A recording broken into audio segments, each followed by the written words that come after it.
So this is, try this, AB page 303. Okay, so in A, we are asked to evaluate this, okay, and write the terms and evaluate. Okay, so like I said, if you have this n here, okay, so this is from 1 to 8. 1 to 8. So you can also start with 1 depending on what they tell you. Here in our example, we started with the third term and the sixth term. So here they want us to start with 1, okay?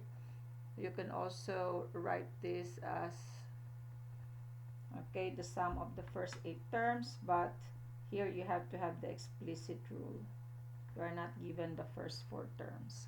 Okay, so this is from 1 to 8, so we're just going to substitute here in this n numbers 1, 2, 3, 4, 5, 6, 7, 8. Okay, one at a time. So you have all of this. It's a little bit, okay, repeating. You just have to do the same thing. So this is starting from 1. That is your lower limit.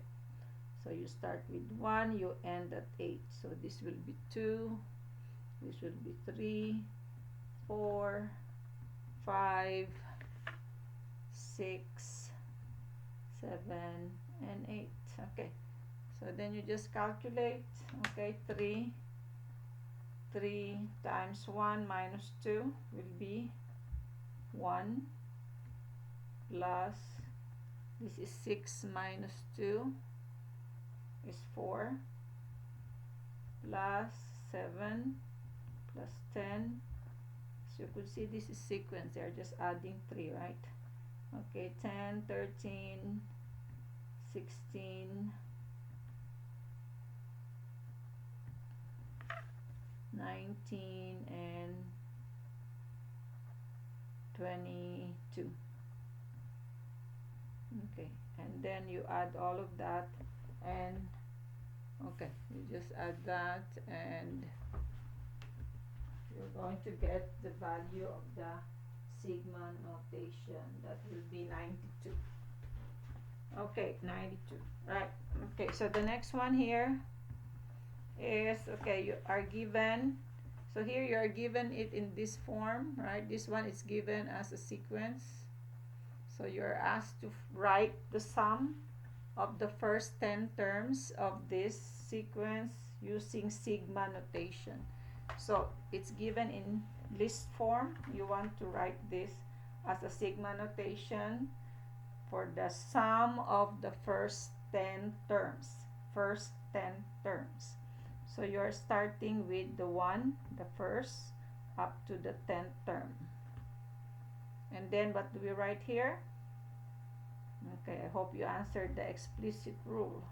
So we have to find the explicit rule of this first. Okay, so a sub n equals the first term plus d. What is d here? Negative 5.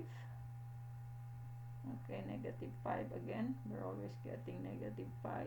Okay, so negative 5 times n minus 1. So that will be 80 minus 5n plus 5. So we're going to get 85 minus 5n. 85 minus 5n. Okay, so that's your answer. That is in sigma notation. Okay, put parentheses. Always put parentheses. Okay, so I hope you have an understanding of this. Okay, so the problem here, some students will ask, what if I ask you to evaluate something like this? Summation. Okay, let's start with 3. And your upper limit is, let's say, 200.